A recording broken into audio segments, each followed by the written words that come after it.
Chapter Thank you 2. all so much for, again, just following me along. I was told a while ago, I believe it was while I was in college, we have different parts of our lives, and we're always capable of being that storyteller, but there might be certain parts in our life where we might want to kind of leave out certain chapters. This is just part of some of the battles that I just had to just accomplish, get through, and it's not me doing it. I again will point to Christ and Christ alone. That's what He did for me, and I know that's what He can do for many of you. So here we are, chapter 2. I left off in the last video where I just accepted Christ into my heart, my mom helping me with that. Here I was, Christ in my heart, things are going well. I had some good things happening to me my senior year as I was coming towards the end of that. My aunt and uncle took me on a trip, I believe it was March or April, down to Florida. And that was a good time. Just a month after that, my little school over in Davison, Michigan, we take class trips. The class trip was to Europe. That time in Europe should have been really fun in my life, and I'm not saying that I didn't enjoy it, but that was the part where I felt most alone. I felt just so overwhelmed with just depression, anger, looking around at just some of my classmates, not really thinking that they had it better than me, but in my mind, I was like, man, I just got so envious. And again, for those of you that have been following me along, messaging me, if you're not, and if you are hanging with me, I apologize to some of you all back in the day there in high school, where I was probably a jerk to you. No excuses, just what was going on in my head.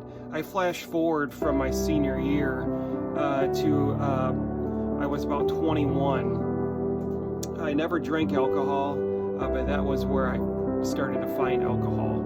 And with alcohol and several surgeries that I had along the way, there again it was, those pills again, and just feeling again just so overwhelmed with just this battle going on in my head where I didn't know who to turn to, I didn't know who to talk to. I mean, how can you tell somebody that you don't want to be here anymore? And there was twice from when I was 21 to when I was about 22 years old where I found alcohol, chased it with a ton of various, I say drugs, it was Vicodin. That's what you're given for pain medicine way back when, at least for me. And just regretting just waking up the next day going, man, I'm still here. I don't know what I need to do. And as it goes on, I ended up just having this day of just this overwhelmingly just loss. And I was in the car, just cruising right along, had this bout of just emptiness, brokenness, anger, frustration, everything. And I was on Torrey Road. It was probably 1 o'clock in the morning, 1:30, if you want to just pin me down for that. Should have already been home, but here I was flying around Torrey Road, where it's winding around the softball fields there. And I saw I saw the telephone pole with my brights on. I matted the pedal, and I was like, I'm hitting that telephone pole with my car. And I went flying along. The back driver's side tire, no joke, hit a pothole. My car was going straight, and it spun backwards, and I went in between the telephone pole and a mile marker sign, or speed sign, and went right in between it, right through the fence backwards. Here I was, not a mark on me. My car was destroyed, but saying, you know what, what are you trying to do for me?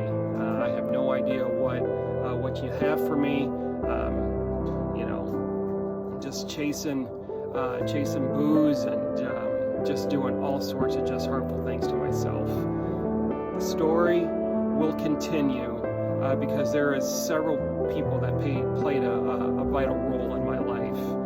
So all this to say, just because somebody might seem like they have it together, be on the lookout for those that just might need a little bit of encouragement. I'm not saying that you're not doing that, but there's a lot of us out there sometimes that we play the game, that we have it all together. And if you see somebody where their demeanors change a little bit, where they're just kind of just down out of it, just a smile, a warm, just looking them in the eyes, wave, that can go a mile away. Let somebody know too, you know, if you don't know what to say, just say, you know what, I'm here for you. If you need anything, just give me a holler. Thank you again for your messages. God bless. And just remember, you know, this isn't about me. This is what Christ did for me, and Christ can do the same thing for you. Stay blessed, stay encouraged. God bless. And just remember, John 3:16. For God so loved the world, yeah, he gave his only begotten son for you. God bless. Keep pressing on.